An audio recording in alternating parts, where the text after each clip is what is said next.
studying. What should I do first?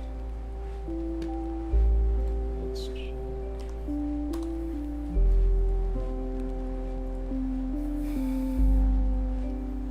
check some stuff.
Tackle physics homework.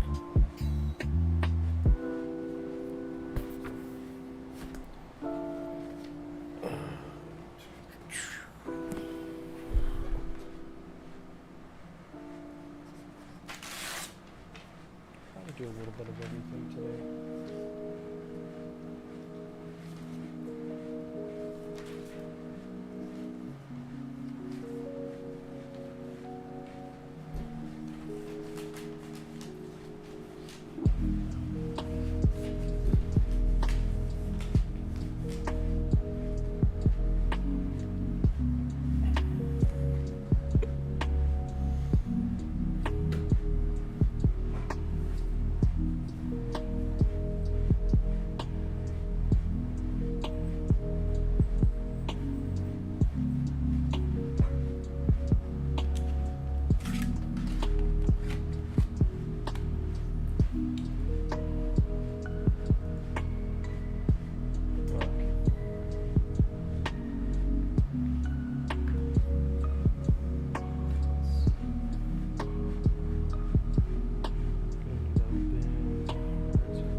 That's not even the right one.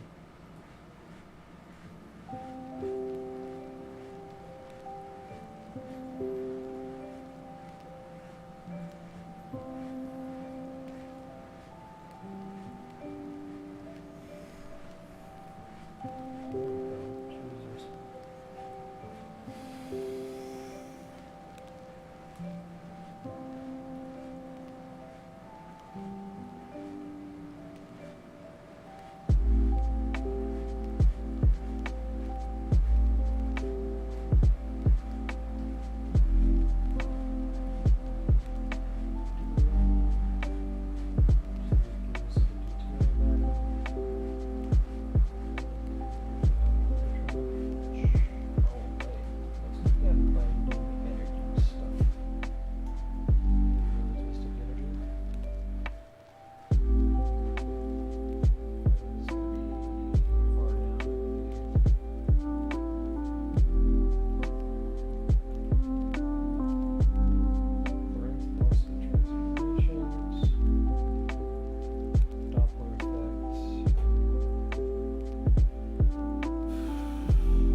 Mystic energy.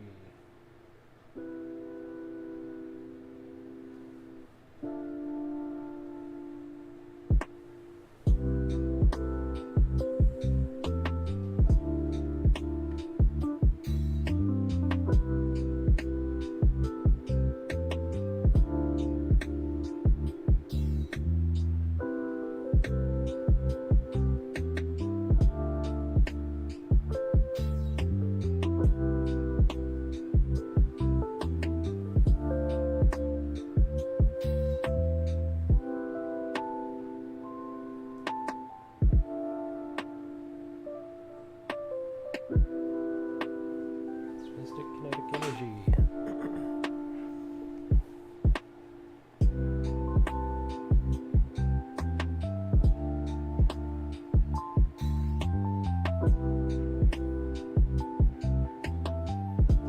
I'm curious if the binding energy is literally the mass of that of a deuteron, and then E equals mc squared. I'm curious. I guess we're gonna find out.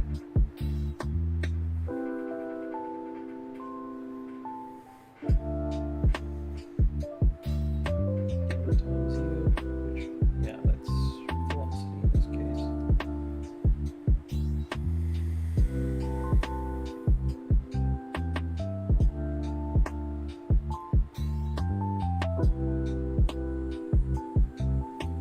Kinetic energy.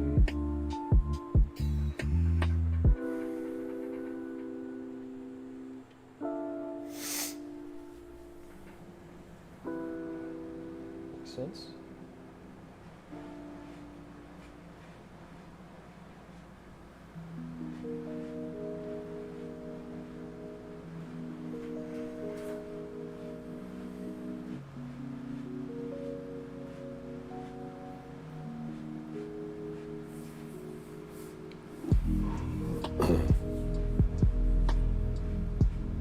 Okay. Binomial expansion. Mhm.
Mm.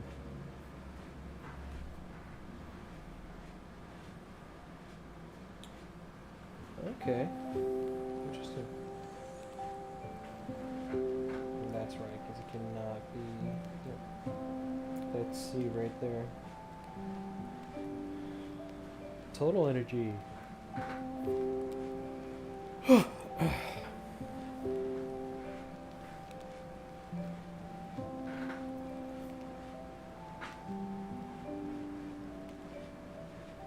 Rest energy.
already recording.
Rest energies are some elementary particles in light nuclei. Interesting. Here's the deuteron. Binding energy of the deuteron.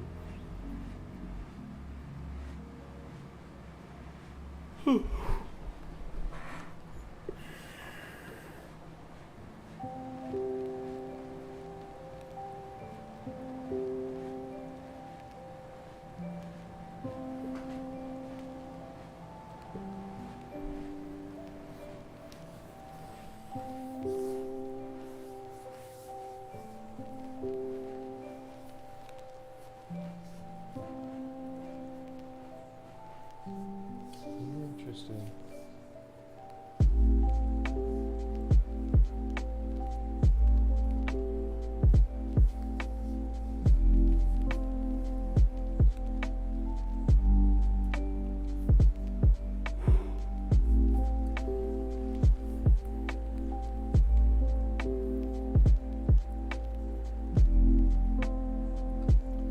Oh, this is this covering chapter?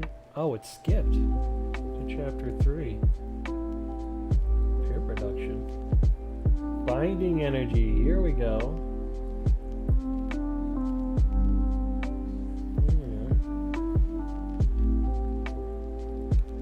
I see, it did that because it was talking about resting energies from special relativity, so it skipped to this because it deals with it.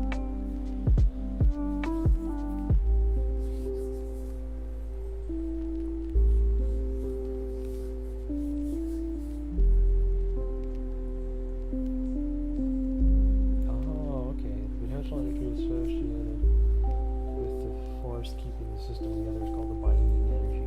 Alright. Force is attractive and positive. The potential energy is negative and needs to be provided by you to break the system up. Be always careful of the signs. Alright. Okay. The binding energy is the difference between the sum of the rest energy, the individual particles, and the rest energy of the combined bound system. Interesting. Example, deuteron. The nucleus of deuterium has a binding energy of 2.23 mega electron volts, which is considered to be negative. So the deuteron is not as heavy as the sum of its constituent proton and neutron. Binding energy of electron to nucleus is much smaller, 13.6 electron volts in the hydrogen ground state. Definition: E sub B equals sum of m sub I c squared minus m bound system c squared. And considered to be negative. Okay. Negative, okay. That's saying it's kind of like a potential energy. Energy needs to be added to separate them. And that's the binding energy. Okay. I think yeah. Yeah, that makes a lot of sense. In case of chemical reactions, binding energy changes are only a couple of electron volts, but in case of nuclear reactions, up to approximate 200 mega electron volts per split U atom. Oh, uranium atom. Hiroshima bomb released energy 20 kilotons TNT. Nobel's high explosive corresponds to a total mass of approximately 1 gram. Oh, that energy amounts to 1 gram of mass. Decrease in mass during the reaction means endoergic and endothermic reaction. IG fusion of 2 H deuterons to 1 alpha of 4 helium leads to higher binding energy per nucleon. A loss of mass 0.0245 U, that's atomic mass, which results in a release of useful energy. Qualitative war, chapters 12 and 13 physics, binding energy. Interesting. Raw materials to produce energy by nuclear process are quite stable, so one needs energy to trigger reaction in the first place. The overall energy balance is the interesting bit.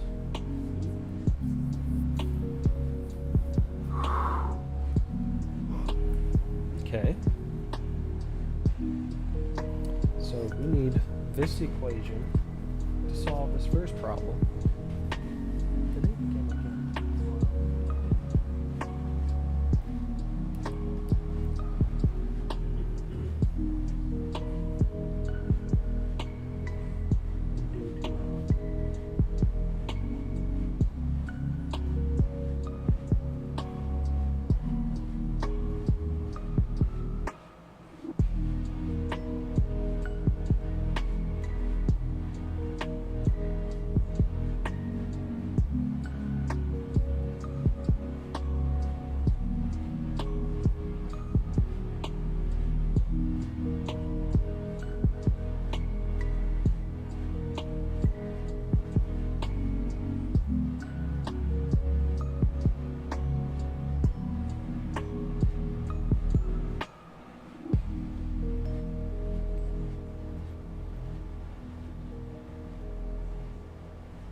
question.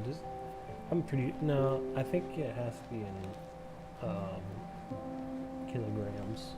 If we want to get joules out.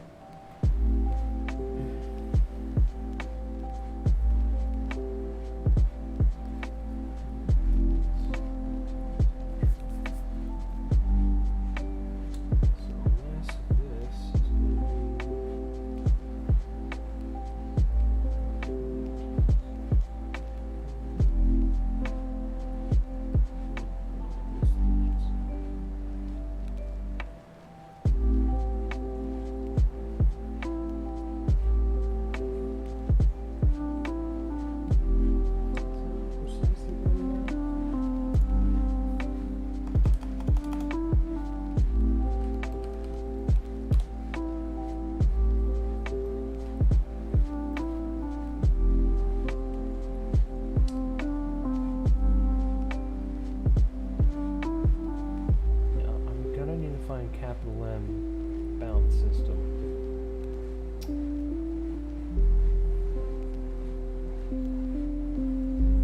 I guess I could find it just reversing it.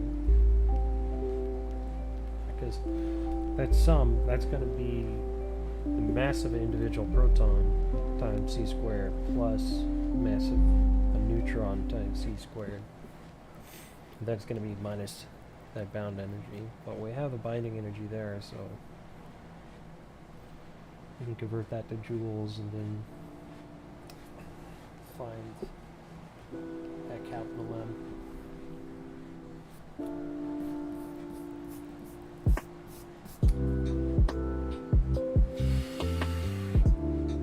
But that's ensuring that we do come up with 2.23 megaelectron volts, so we'll see how this goes. 144 slides.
Determine the binding energy of a neutron, or a deuteron.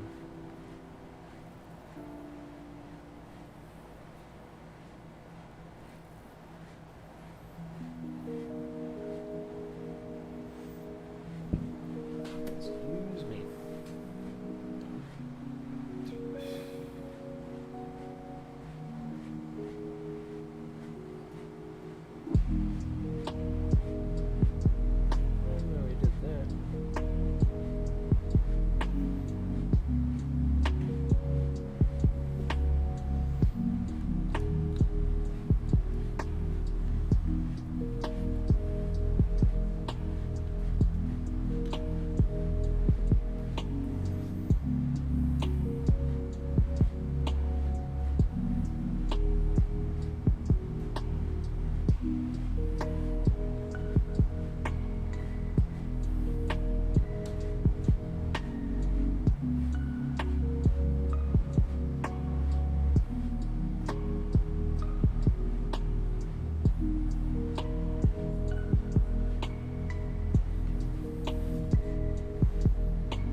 probably help me.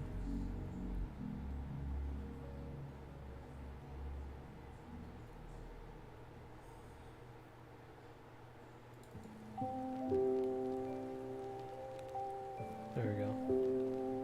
Let's go back up.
Well,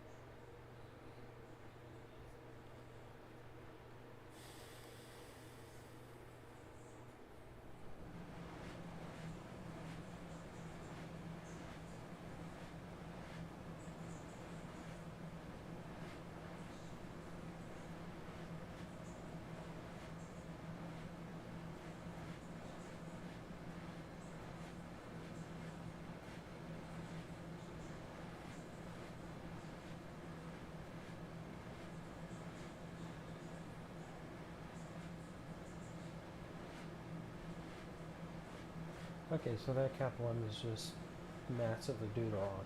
Alright.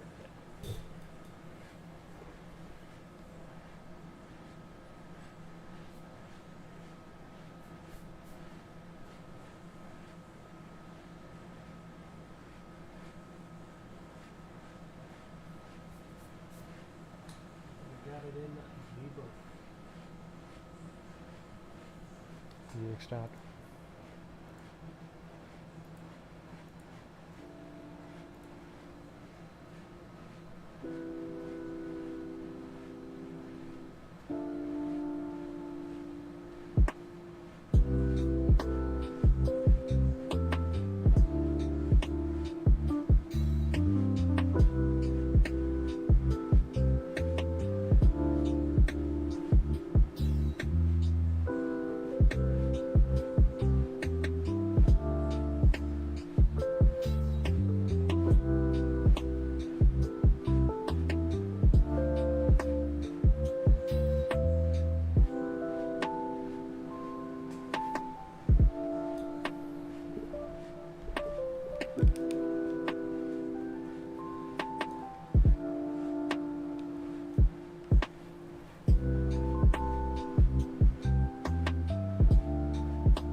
bring that up. Electron volt's like 1.6 something. Yeah, 1.6022 times 10 to the negative 19 joules.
Yeah, the more digits I have, the closer I can get to it, so.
Not a big deal.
Twitch has terrible tags.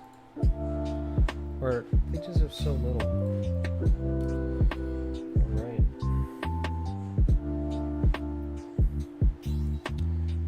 Next question.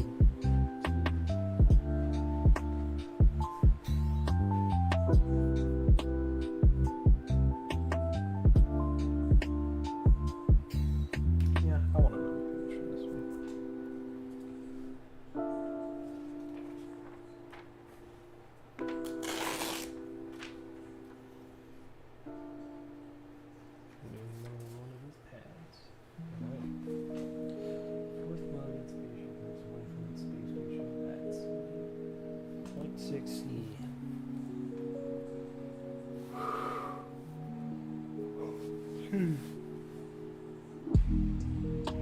A spaceship and a space station are in empty space. Perpendicular to the motion of this space station with respect to the space station. The spaceship shoots off a fourth millimeter charged particle bullet gun. The muzzle speed of the charged particle bullets is 0.9 c. What speed will a stationary observer in the space station measure the charged particle bullets? Yep. Describing these reasoning and show all intermediate results. Alright. Whew. Excuse me. Okay.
Whew.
Neat. Cool. So example 2.4 is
I think I figured out this problem too. Man, I thought this would be open up and get. I think I need to work on statics homework anyway.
I feel like it's played this song multiple times now.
make a pile of scratch paper. All right, back, Harper.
I'm back. I'm gonna go through my bracelet and signature.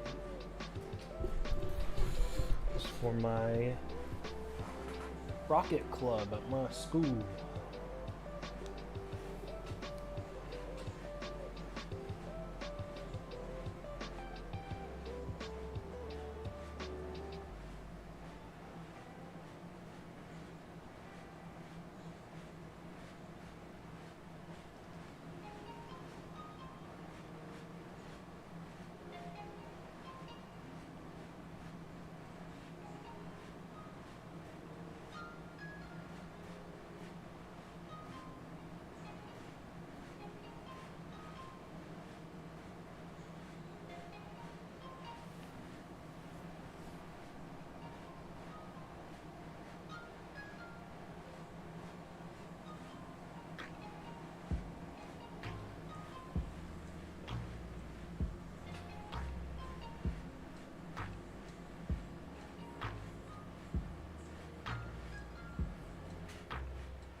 Helium? Oh yeah, gaseous helium. Nitrogen tetroxide. Monomethyl hydrazine. Pyro valve, check valve. Alright. Check valves, pyro valves. Pressure transducer regulator. Official conclusion. MTO vapor leakage back through check valves. Over long duration in space, the vapor could diffuse through the check valve soft seat, mixed with MMH when PV5 and PV6 opened. Boom, boom. Specifically, MMH press system rupture. Let's see. They reacted to each other inside the system.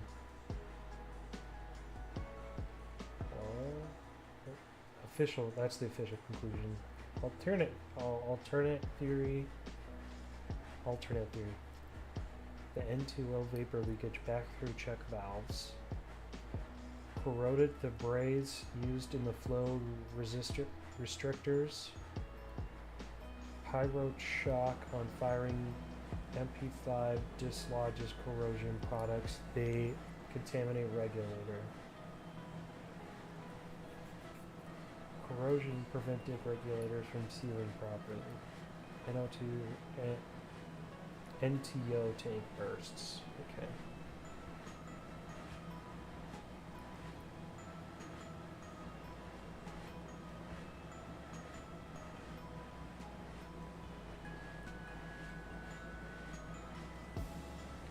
Major NASA Mars mission. Yep. Lost August 21st, 1993, 3 days prior to orbital insertion. Q&A.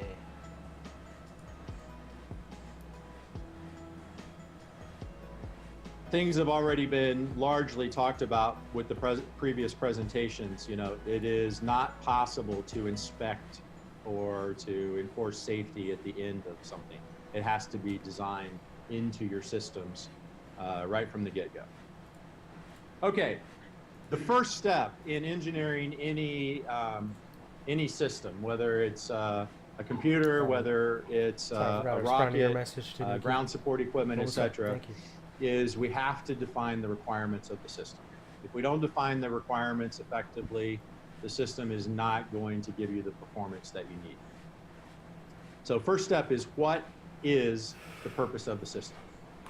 As we've talked about some of the things, you know, you're going to have an overall system and you're going to have subsystems. So for example, if you're burning liquid oxygen in your rocket, you may have a ground support system that involves how you manage getting LOX from the ground support successfully into your rocket at the conditions that you're going to need. We're going to talk about the performance requirements. What are the pressures, temperatures, flow rates, safety considerations, all of those types of things. And how will you operate your system?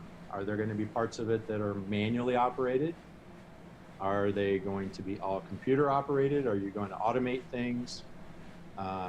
Again, it kind of goes into the purpose, the safety hazards, and how your group defines the requirements for that system design. We're going to go through an example of a system and talk about the performance.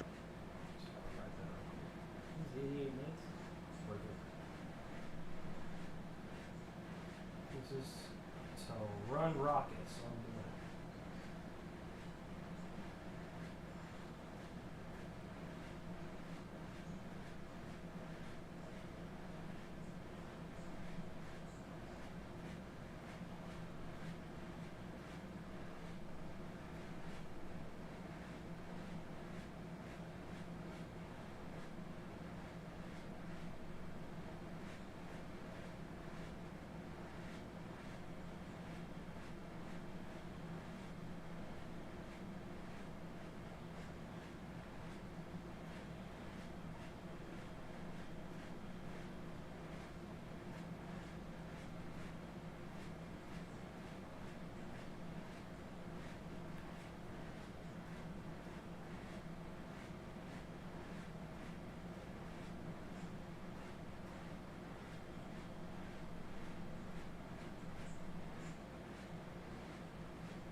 Requirements. What are the pressures, temperatures, flow, oxygen, and how your group defines the requirements for that system design. We're going to go through an example of a system, engineering a system. The purpose of this hypothetical system is to supply a mixture of hydrogen, oxygen, and carbon dioxide to feed a bioreactor for biofuel and bioplastics research. The performance of the system requires that these propellants be well mixed before they're supplied to the reactor, and the relative concentrations are shown there. We also need this to be a low-cost system. Obviously, there's some safety considerations given that you have a combustible gas mixture, and part of what's driving the cost or the types of operations is we want these to be manually operated. There's no infrastructure in place to deal with that. So based upon the information about this hypothetical system that I could find online, propellants are going to be supplied directly from gas cylinders. And so I created a plumbing and instrumentation diagram here to basically show how gas cylinders could be connected to this mixing tank. In this particular case, to meet the requirements of the system, the mixing tank can operate at low pressure, and by simply putting a very accurate pressure gauge on the mixing tank, we can fill it by partial pressures, right? So if we use a vacuum pump to pull a vacuum on the mixing tank before we fill it, we can start with an empty tank. And by setting the pressure regulators on the carbon dioxide, hydrogen, and oxygen cylinders, we can sequentially load regs, open valves to fill the tank to a certain pressure. As long as you can do the math to calculate what pressure you want in the tank after each step of loading, you can very accurately load the appropriate mixture. And then by having the mixing tank then isolated, you can leave time for diffusion to thoroughly mix and re-manipulate valves to feed your bioreactor. This system was actually implemented at the University of Hawaii in Manoa. And there you can see some photographs of the setup. The cylinders with pressure regulators, and you can kind of see at least what we could find of the photographs. They've got some tubing going from pressure regulators. We can see on the pressure tank that there's a relief valve coming off the side of the tank, a single line with a valve where the mixtures or the individual gases come in and the mixture goes out on the top, and presumably a very accurate digital pressure gauge on the tank itself. So how did the system perform? It was horrific. According to the accident report, the pressure tank exploded when the grad student pressed the off button on the pressure gauge. She was seriously injured. In my estimation, obviously fortunate that she escaped this situation with her life. The laboratory was hugely damaged. The university was fined. And what I think is really interesting is that the accident investigators determined that the root cause was due to the fact that the digital pressure gauge on the tank was not intrinsically safe, right? It was not designed to be used in an explosive environment. Okay. I didn't realize. If the folks involved in that work I really wish I did not understand that hydrogen and oxygen are highly reactive with each other, this could have been a completely plausible situation. The fact that they didn't know highlights, a serious lack of good judgment, good sense, good engineering, etc. These were the propellants that are directly potentially a part of what we're all planning to do with this Base 11 rocket challenge, right? And so Base 11 is putting us forth with this safety training to try to help make sure that folks that don't yet have experience can become aware. I probably don't make of much all money the for them various at all. hazards and things associated with what's going on. So examining the system carefully for hazards, to assess the hazards and to assess the risks. Okay. There's a completely So I rigorous just gotta line of engineering bear to in perform mind. failure modes and effects analyses. Show to if they say they're gonna evaluate show an systems, example again, designs, I and so better forth. Every company, every not agency do has that. their own spin on it, but it's a part of what you're going to need to accomplish, whether you call it an FMEA or not. But it's part of what's going to happen for your systems as you define your requirements and go through the engineering of them. One of the things that we want to do as we review our designs is challenge our assumptions. In the case of this particular experiment, they assumed that they needed to mix, to get a well-mixed feedstock for their reactor, that they needed to put it all in the same tank, okay? With the rocket engines you're designing, right, you're gonna be providing extremely well-mixed oxidizers and fuels. Are you going to create a large volume of that to feed into your rocket engine? I hope not. We're going to come up with a precise way to meter those flows real time to feed into the reactor in a controlled fashion. If for some reason you need to create a large volume of the mixture, obviously that creates some significant hazards, which we saw the results of. So if there is a reason to need to mix those, what could we do, right? We could engineer a tank that would survive the reaction if in fact it reacted. Or we could put the tank in a reinforced concrete space that if it fails, no personnel get injured. Or do the same thing with proximity away from people, right? There's lots of different engineering approaches to solve the problem. And so as we start looking at things, we want to challenge our assumptions about how and why we're doing things, and evaluate why we're doing them, and is there a better or different, safer way. About the best way to help challenge your assumptions and to make sure you're not missing hazards is to invite experts to participate in the review of your design, right? The whole premise of this building rockets is cool. It's fun. You don't want people to tell you how to do it. You want to figure it out for yourself, which is why we're all here. However, after making the first cut in the design of figuring it out yourself, now you want to present it to folks that have done it before and probably done it wrong. And so they've learned, that's why they're experts.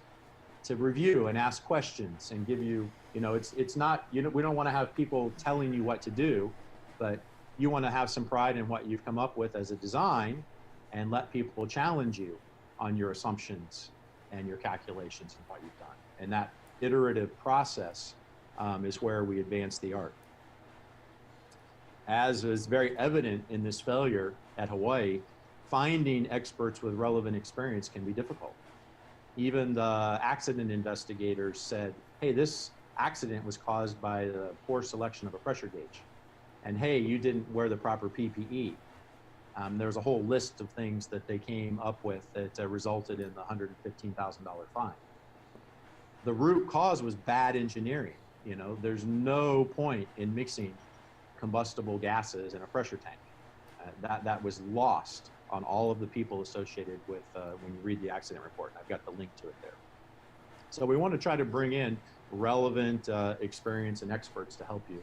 And this meeting is just the start of that, okay?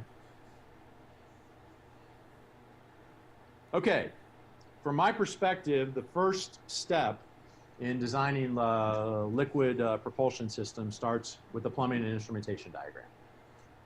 Plumbing and instrumentation diagrams are not unique to propulsion. If you're building a building or any type of thing that has plumbing, fluid systems, there's going to be a P and ID. I found when I say P and ID here at Purdue, you end up with all kinds of different things for what P and ID, what that acronym is. It's a plumbing and instrumentation diagram. It's going to tell you how you get the propellants or the gases, the fluids from point A to point B in your system.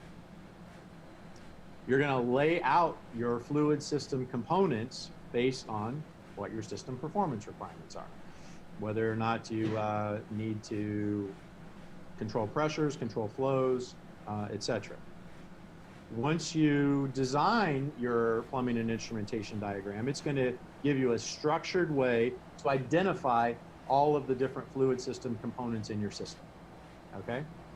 And help you define the requirements for each of those fluid system components, which you need to do before you can start contacting vendors or looking through where you might be able to scrounge hardware, etc. The P&ID is what basically allows you to do the failure modes and effects analysis and to identify the hazards. Are propellants going to be able to come into contact with each other in places where we don't want them to? Are we going to be able to control the pressures, relief devices, all those types of things? And then the P&ID is what you have to use when you actually write your test procedures, right? In order to say, hey, I'm going to get the propellants from the tank to this place, to this place, to this place, it's literally the plumbing and instrumentation diagram that you look at as you write your procedures to go through. So you have to start with an excellent design, hopefully reviewed for your P&ID. So I'm going to go through an example of designing the lock system for a static test. This is how we would do it here at Zucro Labs at Purdue. And it's not the only way to do it, but I think going through this as an example can give you some background about one good way to approach it. So, requirements for this system. We want to supply a controlled flow rate of liquid oxygen to the valve at the inlet of the rocket injector manifold. And we're basically going to say, hey, possibly your combustion chamber pressure may be 500 psi. There's going to be a pressure drop through your injector, through the valve. And so the pressure upstream of your valve, the system has to be able to supply 600 psi to that location, okay? And it needs to be a controlled flow rate. I'm not saying that we're controlling the pressure, I'm saying we're controlling the flow rate. You can't do both, okay? The pressure at the inlet to the injector, to the inlet of this valve, is going to be chamber pressure plus your injector pressure drop, okay?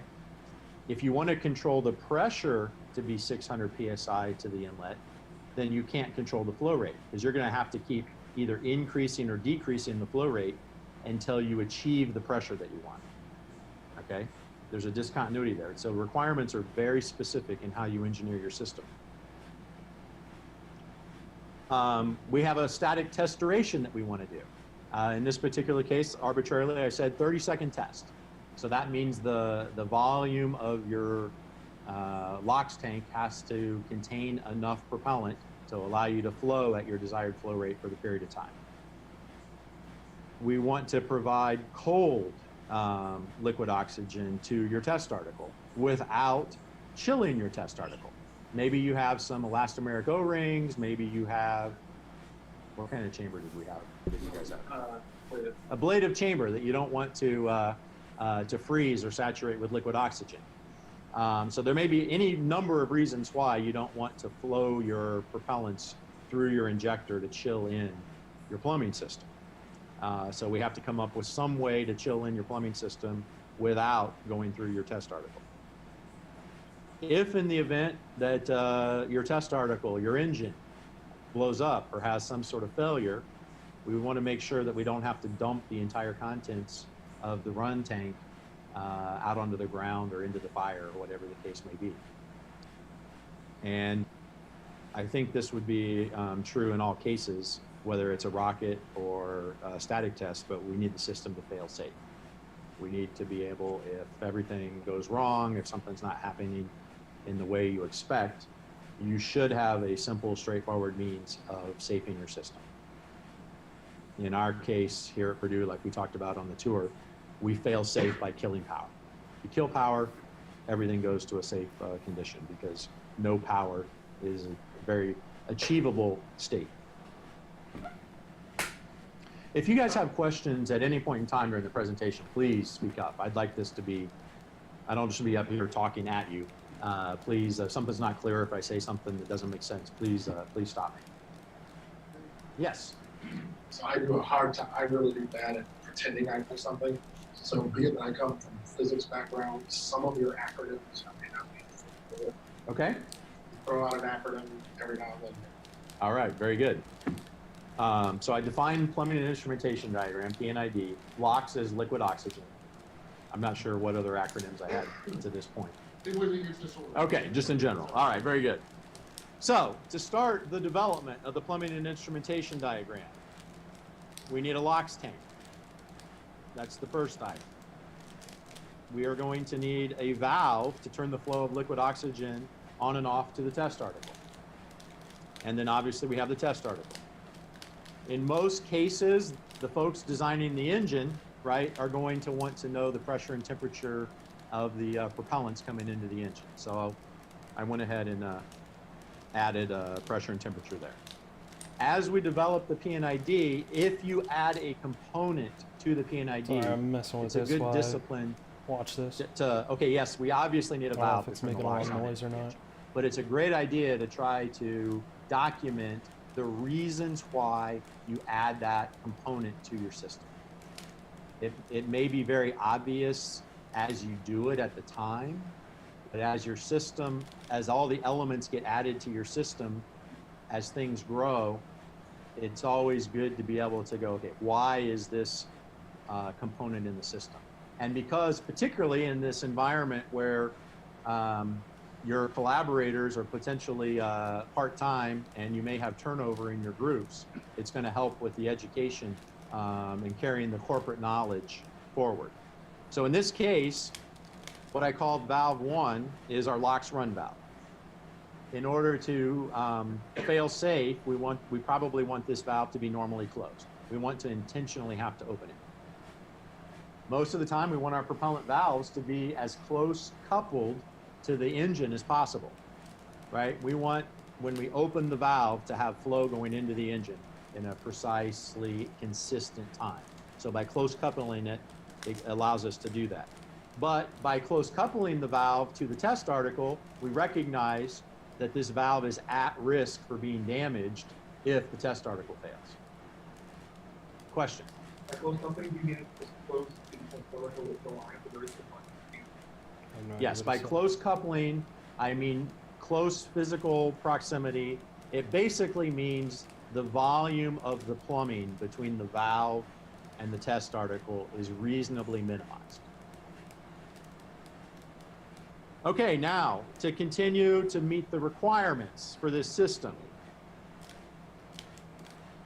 To meet the requirement that if the test article fails and we want to be able to, and we need to be able to turn off the flow from the test stand to the test article, we added valve number 2.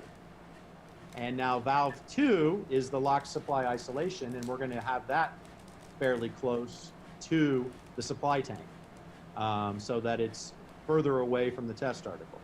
And we're going to make it normally closed as well, so that if everything fails, we can simply kill power to fail safe. I didn't know anything about cavitating venturis when I was a student, so I don't know where you guys fall in that. But obviously, depending on where you are in your freshman to senior, you won't know about a sonic venturi until you take compressible fluids. But a sonic venturi, it's called a sonic venturi because the gas going through it will accelerate when the flow contracts going to the throat. It's going to accelerate until it gets to a critical pressure ratio where it's choked. Okay, and once you choke the flow rate through the orifice depends only on the upstream pressure and temperature conditions. So you can have a sonic venturi that's choked with, if you've got 1,000 psi coming into the venturi, the pressure downstream of the venturi could range from vacuum to 800 psi, and the flow rate through the venturi would not change. So you can completely decouple the flow rate from anything that's going on downstream. It's a really awesome device. It basically allows our propulsion devices to function. But it's a cool device to use in a ground test propulsion system because it allows you to very precisely control your flow rates by simply using your facility pressure regulators to control pressure. Well, there's a similar device for liquids called a cavitating venturi. The physics are different, but functionally it's the same. If you use a venturi with a throat sized appropriately, you can control the pressure and temperature. Basically, you size the throat for the temperature of your fluid based on the density. You have to make it allow you to stuff the right amount of mass flow through it. But by simply controlling the pressure upstream of a cavitating venturi, you can control the flow rate, independent of the pressures downstream. If you intend your combustor to operate at 500 psi, and your combustion efficiency is such that it only operates at 400 psi, your flow rate won't be higher than you expect, because for the cavitating venturi, you can control the flow rate and get exactly the mixture ratios or the propellant flows that you want. So because in the requirements we specified controlling 10 pounds a second, somehow we have to control the flow rate. And in this particular case, I elected to put in a cavitating venturi. And so if we control the pressure in the liquid oxygen tank such that the pressure upstream of the venturi is controlled, we'll be able to manage that. Now, in order to measure the flow rate, I need to know the pressure and temperature upstream of the Venturi, so we have to add that instrumentation. I'm not sure I articulated that very well, but hopefully that makes sense. Okay, we add another requirement that we not chill the test article, okay? But if we have piping or tubing between the run tank and the fire valve, and that plumbing starts out at ambient temperature, it's a big heat sink, and it takes time for the liquid oxygen that you're flowing through your system to chill that plumbing down. And so it basically becomes a vaporizer and turns your LOX into a gas or into a warm liquid. And so by adding valve 3, I have a way to open a valve and allow flow to come from my liquid oxygen tank, go through valve 2, through the Venturi, and out to a dump, so that plumbing can all be chilled in ahead of the test. You'll notice with valves 1, 2, and 3, if those valves are all closed, we have a closed section of plumbing in our system. And if we have that section of plumbing filled with liquid oxygen and we close all the valves, particularly if something doesn't go wrong, the computer crashes and we go to our fail-safe condition and all the valves are closed, well, we've started the clock on that liquid oxygen boiling off and basically building pressure in that plumbing until we get to the burst point, right? Something is going to fail. And so we have to deal with that design. So any place we could trap a cryogen in a system, we have to have a means of letting the pressure relieve. And so thus we added relief valve 1. Relief valve 1, the conditions for it are challenging, right? We don't want the relief valve to flow or relieve any fluid under normal operating pressures, but we need it to protect the plumbing. So we've got a distinction between our intended operating condition and the max rated pressure of our valves and tubing in the system.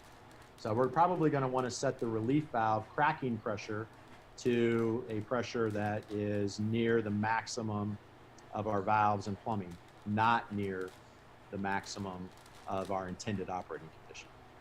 The rule of thumb of that difference, like if it were, let's say 10,000 PSI, would your relief valve be, say, 9,000?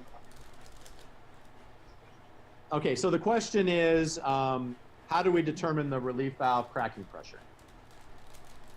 What we have done here is cryogenic relief valves at pressure are challenging to, in our experience, challenging to have them work exactly the same all the time.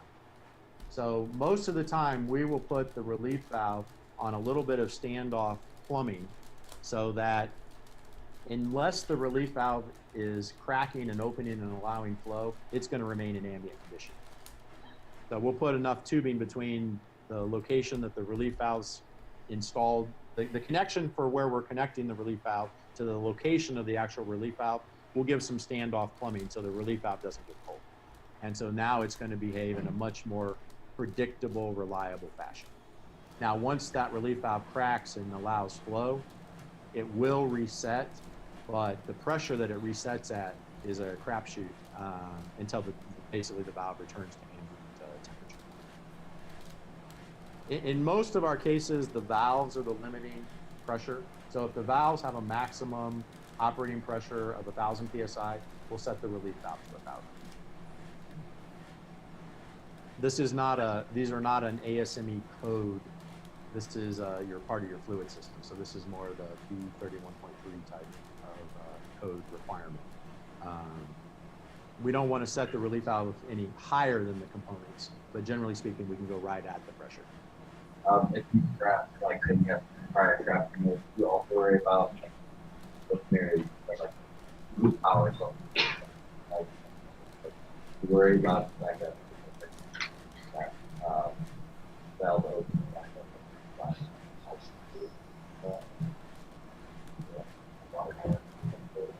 So the question is, when we have the system locked up and the pressure is allowed to build whether the relief valve cracks or not, once we have control of the system again, what's going to happen when we've built pressure in there prior to opening the valves. I haven't given that direct thought. Most of the time, our plumbing systems, we insulate them, but the insulation is poor enough that the heat leak is going to take away the locks well before we actually have been able to get control of the system again. And so we've not really experienced any incidences or things from that propellant flow slamming. But you're absolutely correct. That's a consideration that you have to think about. In this particular case, with the Venturi in the system, that's going to limit the overall flow rate through the system, so and minimize the slam potential. But depending on the design of your system, you may or may not have that. So it's a consideration relative to when you open valve 3 to dump or valve 1 to go to your test article, the pressure is going to drop very quickly. And so obviously you need to make sure that the plumbing downstream can take whatever the momentum of the velocity of those fluids is. Are relief valves able to handle something as dynamic as like a water hammer, or will there be? I'm worried about risks with nitrous oxide vapor, adiabatic heating.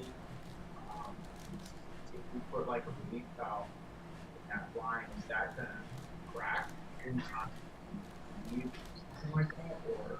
So using a relief valve to protect from water hammer would not be, in my opinion, a first choice to try to alleviate that. You want to prevent the water hammer in the first place. So in the way this system is laid out, you'll notice the Venturi is upstream of the run valve, the fire valve. So the system will be completely wetted with propellant all the way to the run valve. Water hammer happens when you bring the fluid to a stop. Okay? It's the momentum of the fluid being slowed down that causes the water hammer. So in this case, with the system being fully wetted, when you open the run valve, the Venturi is limiting your flow rate right from the get-go because it's already wetted.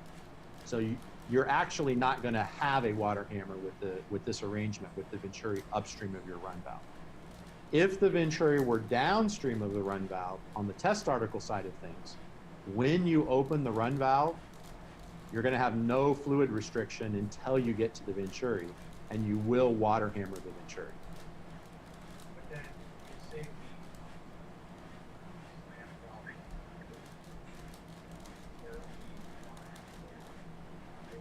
There will be, but again, if your propellant lines are sized to have a reasonably low velocity, you're managing the momentum, right? Because it's mv squared.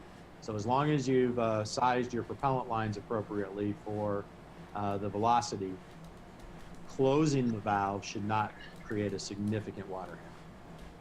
By the same token, to further improve the situation, you have other options. You can rate limit how quickly your valve closes, right? So most of the time what we use are pneumatically operated ball valves. And so in order to actuate a pneumatic actuator, you're letting gas in to push a piston. And when you go the other direction, you have to allow that gas to vent out to either let the spring return it or pressure on the other side of the piston to push it. So there's all kinds of options. You could use needle valves in the pneumatic control of your valves to control how quickly the piston can move and therefore how quickly your valve can either open or close. Thank you for asking these questions. I mean, this makes it much more interesting for me and hopefully more meaningful.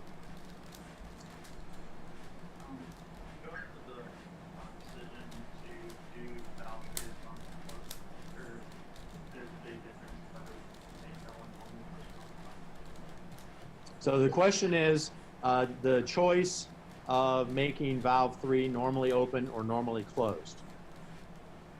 Valve 3 being normally open or normally closed.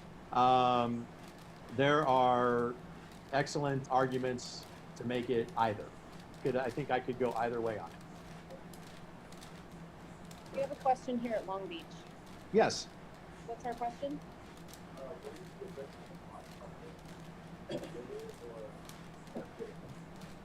He has a question about LOX particle impact. Is that something that you want to address now, or it'll probably come up in our... I can touch base on it just really quickly.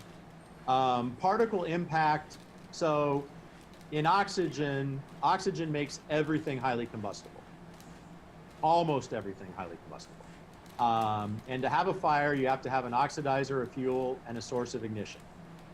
In oxygen systems, particulate contamination in gaseous oxygen, if the particles are of the right material and they're moving quickly enough to where they don't make a turn in a bend or a fitting, they can impact tubing with enough energy to create a source of ignition.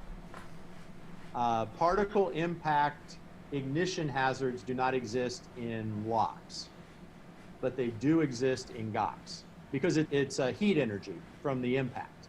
And so liquid oxygen, one, you're not gonna be flowing fast enough to create enough impact energy, and two, it's at such a cold temperature, it's not an issue.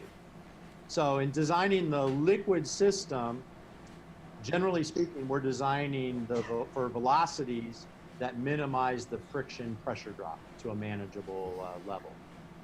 But it's a good point with respect to the velocities. LOX systems will have gaseous oxygen in them until they are cold. And so we want to pay attention to the rates that we build pressures and things like that when we're chilling to make certain that velocities don't create issues.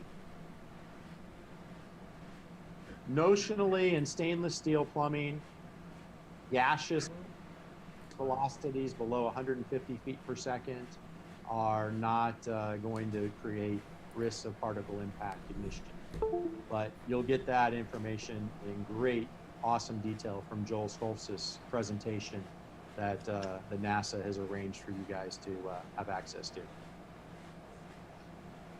Just as a further endorsement, when I came to Purdue in 2001, I had no experience with oxygen whatsoever. My experience was all with 90% hydrogen peroxide.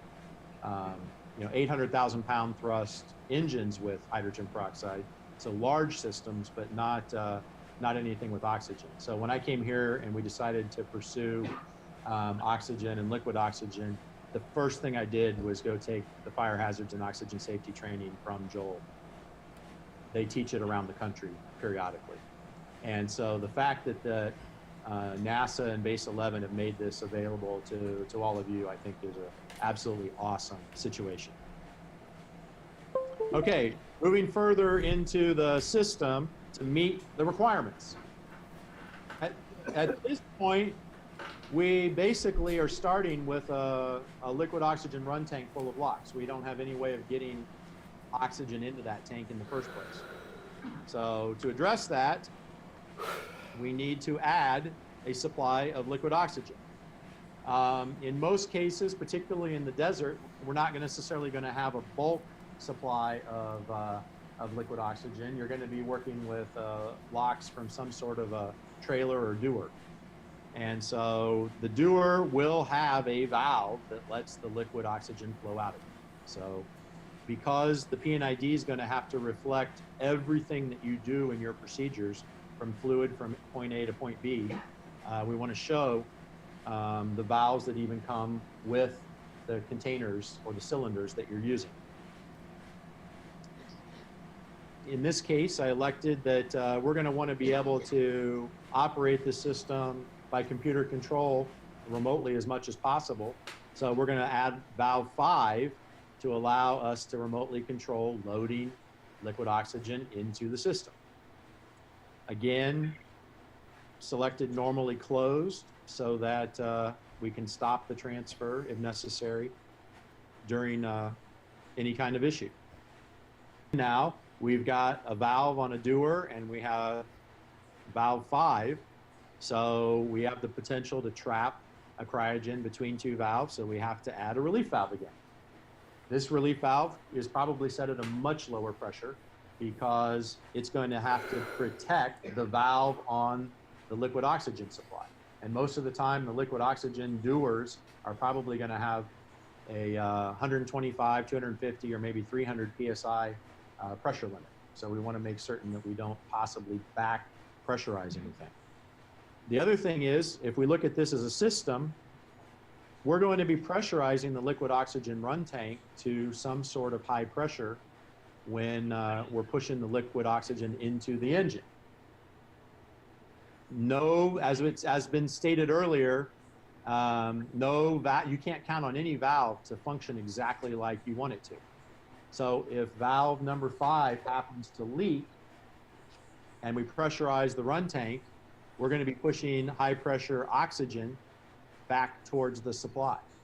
So now we have the additional requirement on that relief valve to not just protect from a boil off inside the line, but we also have to protect against a potential leak in valve 5.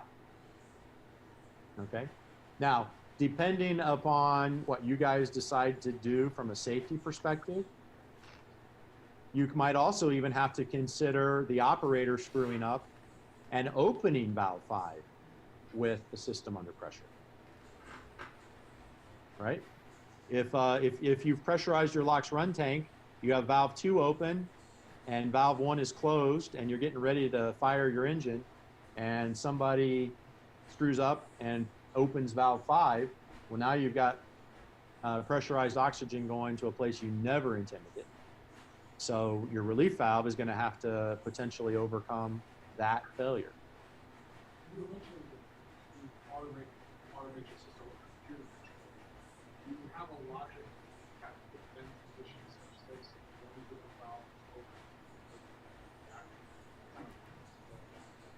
open? So the question here is, with an automated system, do we try to idiot-proof it with programming code to prevent someone from opening valve 5 with the liquid oxygen tank pressurized? And the answer to that here at Purdue is that we do not.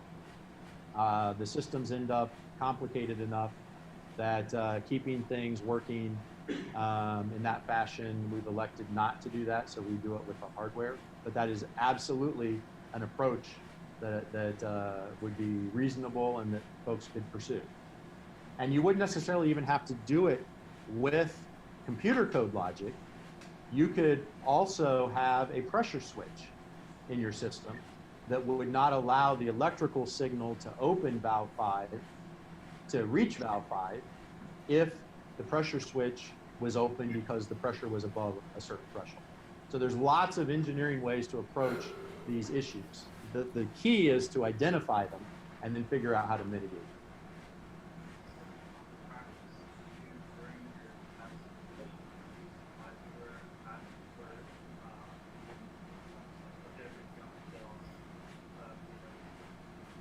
No idea what they're saying. So, in Can you hear in the him case clearly? of our large static test stand setups here at Purdue, we add another valve between valve 5 and valve 4 that is a normally open dump valve. So once we get done transferring, well, let me take that back. We add 2 more valves. We have a remotely controlled valve just downstream of valve 4 at the supply with a relief valve between them. And then we add another valve that's normally open that dumps the line. And so once we get done with the transfer, we close a valve and we open the dump, such that if valve 5 fails, leaks, whatever, the flow gets dumped to ambient rather than potentially going in. This is all part of engineering, is assessing, is meeting the requirements of your design, but cost is a big part of engineering. So you could add a tremendous number of valves to your system. And you basically have to go through what your hazards are and how you want to mitigate them for what's reasonable. The absolute safest thing to do with this in my opinion, would be once you've finished loading liquid oxygen into the run tank, would be to close the door and disconnect the door from the system. If you can do that with your run tank filled and not pressurized, that's probably a reasonable approach. Depending on the scenario of your system, you have to assess the hazards and the options to mitigate it. You know, some together, but I've seen examples where box can be loading manually, like they'll be turning a manual operated ball valve to load it on into their box for their engine running. And I'm wondering, like, when our system we're designing in that things can be done, but at least we won't have to be that system loading oxygen tanks. Even though it would be at low pressure, trying to avoid unknown hazards. Some component failed on the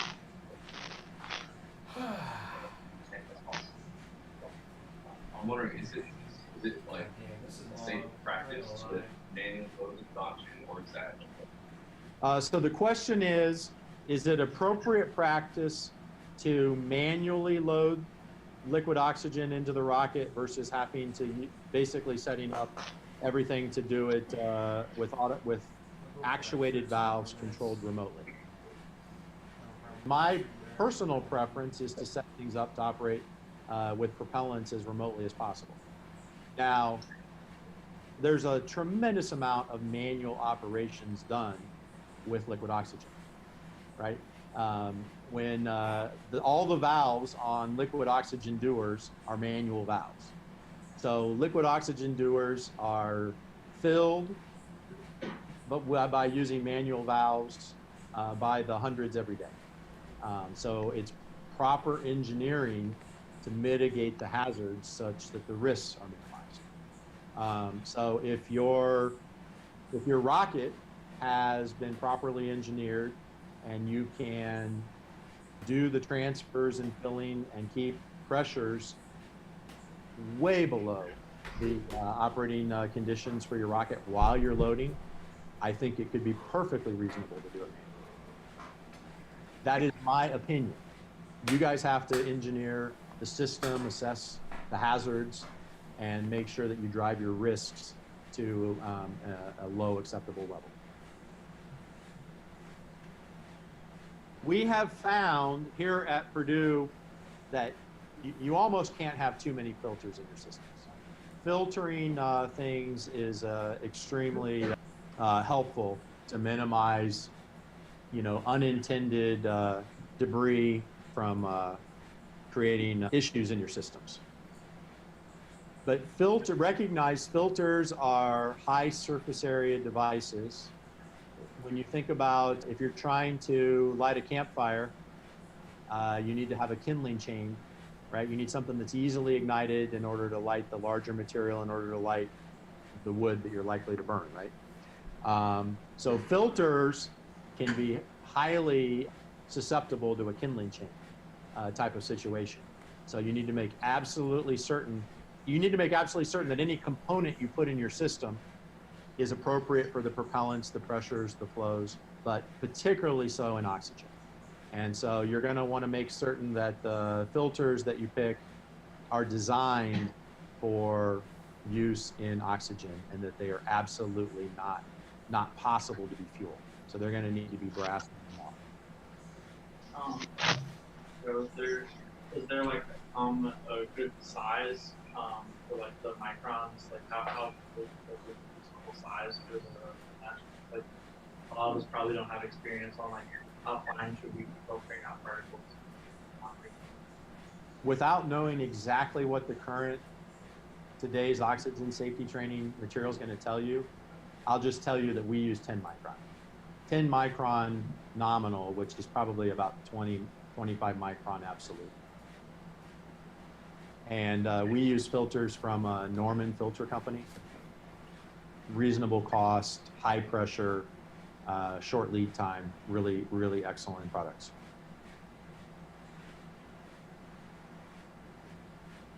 Okay. We have in this scenario, we found a way to bring liquid oxygen to the run tank. As was mentioned earlier by Adam, we're not going to get any liquid oxygen to go in the liquid oxygen tank if we don't have a way to let the gas that evolves out, right? So we're going to need to add a vent to the liquid oxygen tank. Now, the vent serves a couple of purposes. One, when we pressurize the tank to the desired operating pressure, at the end of the test, the tank's going to be pressurized. We need some way to vent the tank. At the same time, in order to get the tank chilled and full of liquid cryogen, we're going to need to be able to vent out the evolving gas. And so, with respect to fail-safe, we elect to put normally open vent valves on propellant tanks. That way, when the test's over, or if we have an issue, the tank is vented. Sizing the vent valve so that you can actually get liquid in at a reasonable flow rate to chill it is another consideration for that vent valve. In our cases, we don't have any way of measuring the liquid level in our liquid oxygen tanks. So all we do is fill them until they're overflowing. And the way that we know that it's overflowing is by a thermocouple on the outlet of the vent. There are ways to measure liquid levels in cryo tanks. You know, one way could be head pressure. You can look at the differential between the pressure in the top and the bottom, and the only difference, if it's a closed system, is going to be the weight of the liquid in the tank. So head pressure is typically what's used to measure the volume in bulk tanks. There's floats, there's ultrasonic sensors, there's all kinds of different ways of doing it. But for low cost, in relatively high pressure systems, there's not a really good, simple solution. And so simply overflowing the tank is the cheapest and easiest way to know that your LOX tank is full.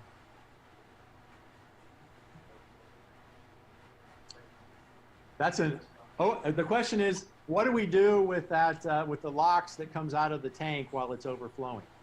And we evolved at that. If you look at videos from large test stands, they just dump that LOX into the flame bucket.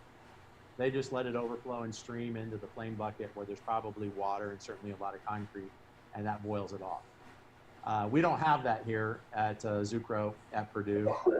So I won't give you the long story of all the things we did wrong. What we do is actually just dump it into a vaporizer. So we dump it into something that's designed to vaporize a cryogen. And so then we're just venting that LOX as a gas. That requires a fair bit of infrastructure to do. So I think with this chill, if you have an area that's concrete and you have the ability to throw a little water on it, water has an awesome heat capacity. It's going to vaporize all the LOX you could possibly throw at it. But just simply going on to concrete is a reasonable way of getting rid of it as well. Okay, so we've got the run tank. Now we need some way to bring it to the desired operating pressure. And in this case, what we have done is pressurize the tanks with gaseous nitrogen. So we're adding a nitrogen cylinder. I added valve 7 just because that is the valve on the gas cylinder. It's a valve you're going to have to manipulate in your procedures. So I think it's a good idea to indicate that valve on your PNID. The pressure regulator that is supplying pressure to your LOX tank, I've identified as pressure regulator 1. So then now we've got a source of pressure coming into the tank. We're going to close the chill valve or the vent valve to build pressure. And we're going to need a relief valve to make sure that tank doesn't get overpressurized. Again, we tend to put those relief valves on a length of tube away from the tank so that the relief valve can remain at ambient temperature to improve its predictability and its performance. But you can never have any valves between a relief valve and a tank. such that someone could accidentally close it. The relief valve has to be sized to the worst case source of pressure. In this case, you have to deal with the tank all being closed and the liquid oxygen boil off building pressure and needing to be relieved. You also have to deal with the possibility that pressure regulator 01 may fail open. And so you have to look at what the maximum flow capacity of that regulator would be with your maximum supply pressure, and make sure that that relief valve will relieve all of that flow without taking your tank to the higher than rated pressure. If this is a static test setup, I would expect that your tank is going to be built consistent to the boiler and pressure vessel code. If it's obviously a tank that you're going to fly, you're going to have to come up with a rationale for your own safety factors. And I think Base 11 is going to provide some suggestions for that. But if it's a static tank that's not flying, it should be a boilerplate per the pressure vessel code. And that's going to dictate that the relief valve cracks at maximum expected operating pressure. The code is going to tell you what the allowable stress is for your material at your condition. You don't get to pick the safety factor. All you get to use is the allowable stress per the code for your material. And then, of course, we need some way of measuring the pressure of the tank. So adding pressure transducer 3. Okay. Now we're down to the actual fluid system components, right? We've identified where we need valves, relief valves, pressure transducers, thermocouples, etc. Now we have an idea what the actual performance specs are for each of the, now we have to basically pick components that meet the performance specs for where we're putting them in the systems. And the system components have to be able to take the maximum possible pressure to which they could be subjected when installed in the system, not what you intend the maximum pressure to be. So for example, we put the relief valve to keep the boil off from bursting valves and tubes. We need to make certain that we pick the relief valve set point to match what the components are. And that may mean picking components then that obviously all have, you're gonna have to set the relief valve to whatever the least rated pressure component is in the system, right? So if you've got 2 valves that are rated for 1,000 and one that's rated for 1,500, the relief valve is gonna have to match the 1,000. You're not gonna be able to use the full 1,500 PSI capacity of the third device. I've talked about the fail-safe several times. The way that we elect to achieve fail-safe in our systems at Purdue is we operate all of our valves with 24-volt DC solenoids. And so it's very easy for us to put our system into a safe condition because all we have to do is unplug the 24-volt power supply. The power turns off and everything goes to its de-energized fail-safe condition. We don't obviously literally unplug it, but we can kill the power. And now that we've got the components identified in the PNID, now it's straightforward to look at what the system requirements are in terms of flow rates, and now we can figure out, okay, what is the flow coefficient requirement, the CV requirement of a valve to have the appropriate pressure drop in the system to make sure that our lines are sized appropriately for the velocities, the propellants, etc. Now that you've designed your system, right, you have an effective PNID, you have sized all of your components, before you actually build anything and procure things, I would,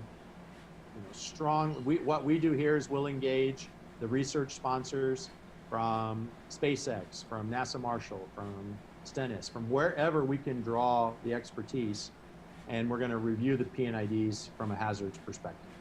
And so I think, again, you want people to challenge you on your design to make sure you've thought of everything.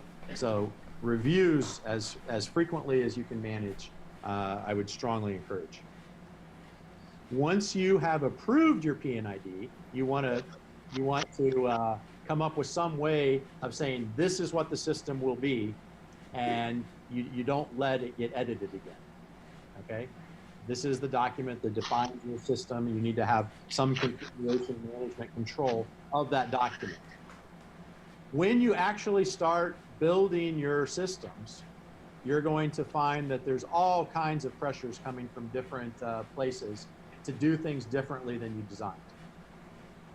And there may be good reasons to actually change things, but what you need to do is you can't just arbitrarily think about it, look at the PNID and make the change. You need to make sure that you go back through a rigorous re-review. And by having written down why you added your components in the first place when you put them in the system, that will help you to evaluate whether the suitability of a change. But make sure that you have a structured way of going about doing it. Question? When you have, say, a tool added onto that. Okay, I think I'm gonna stop it there for now. Yeah, I think I'm just gonna stop the stream there. But yeah, thanks for hanging out, chilling with me, studying, and I hope you guys have a good day or night. Adios.